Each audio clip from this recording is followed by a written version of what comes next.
Good morning children. कैसे हैं आप? हम भी ठीक हैं। आज शैक्षिक नवाचारी संवाद की ओर से आपके लिए आई है एक नई वर्कशीट। ओके। आज 28 जुलाई 2021 और दिन बुधवार है। तो हम चलते हैं कक्षा 3 के विषय हमारे आसपास में। टॉपिक पानी रे पानी। टॉपिक पानी रे पानी। मुंह धोऊंगा पानी से, मुन्ना कहता नानी से। आप भी पढ़ना मेरे साथ। मुंह धोऊंगा पानी से, मुन्ना कहता नानी से। प्यासे पानी पीते हैं, पानी से सब जीते हैं। जाने कब तक पानी है, कितनी बड़ी कहानी है। कहीं ओस है बर्फ, कहीं पानी ही क्या भाप नहीं। सब रूपों में पानी है, कहती ऐसा नानी है। नदियाँ बहती कल कल कल, झरने गाते छल छल छल। तालों में लहराता जल, कुओं में आता निर्मल। धरती पर जीवन लाया, खेत सींच कर लहराया। पर जब बाढ़ें लाता है, भारी आफत ढाता है ना बच्चों? तो ये थी पानी के बारे में कविता। तो ये आप चित्र देख रहे हैं। अब इससे संबंधित आप कुछ प्रश्न दिए गए हैं। तुम्हारे घर में पीने का पानी कहाँ से आता है बताओ? हाँ, सोचो और बताना। हाँ, पानी कहाँ कहाँ से मिलता है? और इसके बाद है बरसात के पानी को इकट्ठा करके किस किस काम में लाया जा सकता है? अब जरूर बताइएगा। इनमें से उन बर्तनों के चित्र बनाओ जिनमें तुम पानी भरते हो और उनके नाम भी लिखो। ठीक है ना? यहाँ पर ये दिया गया है बाल्टी, थर्मस इत्यादि गैलन ना। तो इनके नाम बताओ। ठीक है? और उनके चित्र भी बनाओ। कक्षा 4 में हमारे आसपास ईवीएस में आज हम नंदू हाथी पाठ संख्या 3 पर बात करेंगे। A day with Nandu, Nandu के साथ एक दिन। बच्चों, हम जानते हैं पानी एक बहुत ही महत्वपूर्ण प्राकृतिक संसाधन है। सभी जीवित प्राणियों को जीने के लिए पानी की आवश्यकता होती है। नंदू एक हाथियों के झुंड में परिवार के साथ रहता है।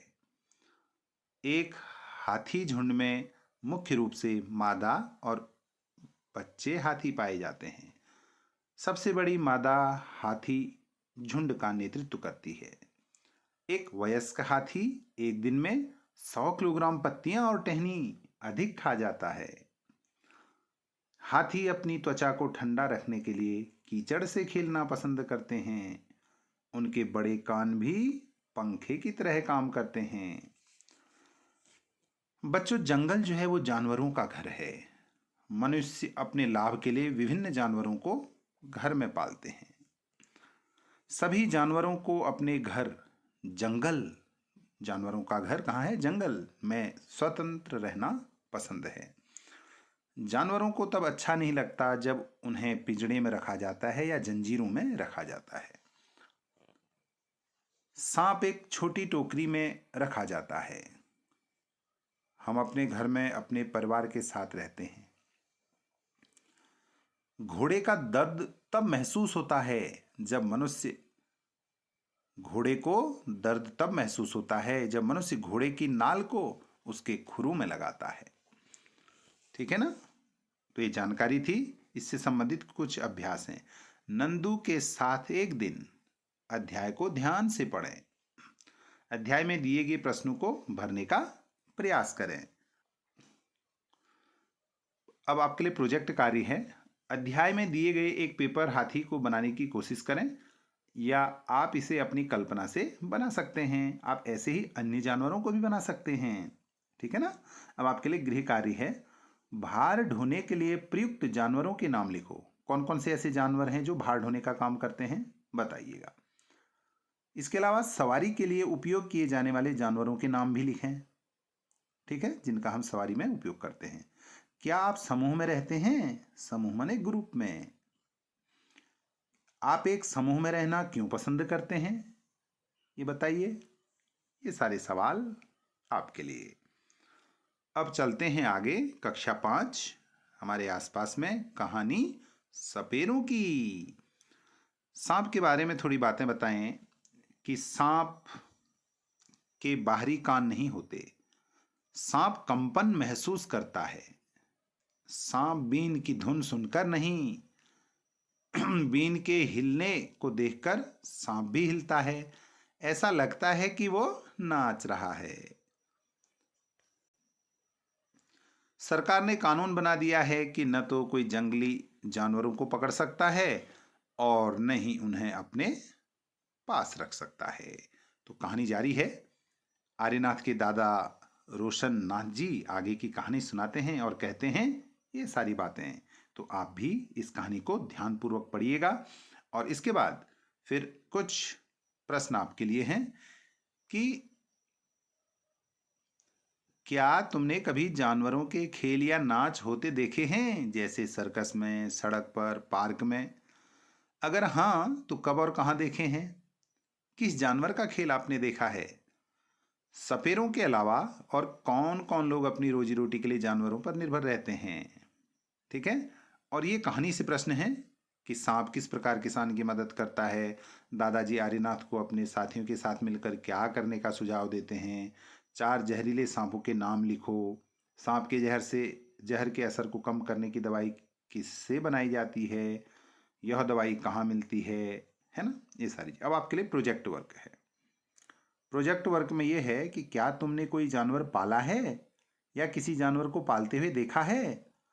5 जानवरों के बारे में पता लगाओ और कॉपी में लिखो। क्या लिखोगे? उस जानवर का नाम क्या है, वह क्या खाता है, वह कहाँ रहता है, उसे क्यों पाला गया है, वह कभी बीमार पड़ जाए तो क्या करते हैं। तो ठीक है ना बच्चों। और कक्षा 5 की ही एक वर्कशीट और है आज के लिए, चखने से पचने तक। अब हम देखो, चखते हैं मतलब खाते हैं, तो स्वाद कैसा आता है और कैसे पचता है, इस बारे में बात करते हैं। बच्चों, हमें स्वाद का पता जीभ द्वारा होता है। जीभ का रंग लाल होता है। इसकी ऊपरी सतह को देखने पर हमें कुछ दानेदार उभार दिखाई देते हैं, जिनको स्वाद कलिकाएं कहते हैं। स्वाद कलिकाएं 4 प्रकार की होती हैं, जिनके द्वारा हमें 4 प्रकार के मुख्य स्वादों का पता चलता है। अब वो कौन कौन है? नंबर 1 मीठा, और नंबर 2 कड़वा, नंबर 3 खट्टा, नंबर 4 नमकीन। ठीक है ना। तो जीभ का आगे का भाग मीठा और नमकीन का अनुभव कराता है, किनारे का भाग खट्टे स्वाद का अनुभव कराता है, पीछे का भाग कड़वे स्वाद का, और जीभ का मध्य भाग किसी भी प्रकार के स्वाद का अनुभव नहीं कराता है, क्योंकि इस स्थान पर स्वादी कलिकाएं नहीं होती हैं। ठीक है ना। तो ये जीभ है, देखो यहां मीठा, ये नमकीन, और एक खट्टा, और पीछे कड़वा। बीच में कोई स्वाद कलिकाएं नहीं है, तो कोई टेस्ट बिल्कुल भी नहीं आएगा। स्वाद का पता लगाने के लिए भोजन का कुछ अंश लार में घुल जाता है। अब देखिए स्वाद कैसे पता चलता है, टेस्ट हमको, है ना, कि स्वाद का पता लगाने के लिए भोजन को हम जब चबाते हैं तो कुछ अंश उसका लार में घुल जाता है और स्वाद कलिकाओं को सक्रिय कर देता है, जिससे हमें स्वाद का पता चल जाता है। खाद्य पदार्थ को पूरी तरह स्वाद पाने में जीभ के अलावा अन्य ज्ञानेंद्रियों का भी सहयोग है। गंध भी स्वाद का एक अंग है, जिसका अनुभव नाक से होता है।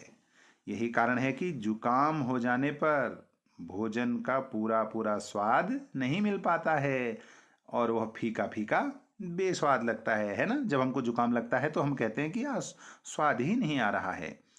बच्चों, जब आप अपनी मनपसंद खाने की चीज देखते हो तो क्या आपके मुंह में पानी आ जाता है? तो वही लार है। ठीक है, जब वो पानी आता है तो वही लार है। चलो बच्चों, एक प्रयोग करते हैं। क्या प्रयोग करते हैं? एक रोटी का टुकड़ा मुंह में लेते हैं और 1 मिनट तक चबाते हैं।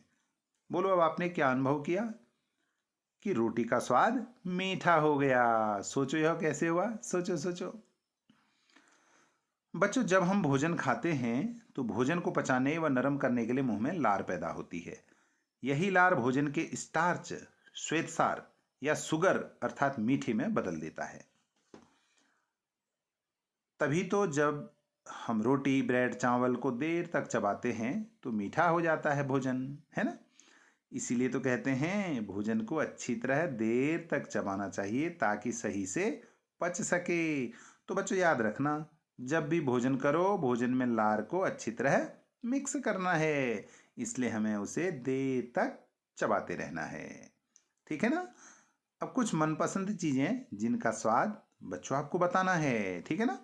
बताओ। केला, समोसा, कच्चे अंगूर, आइसक्रीम, आम, चॉकलेट, जलेबी, कुरकुरा, नींबू और लड्डू। तो इनका स्वाद कैसा था जरूर बताना।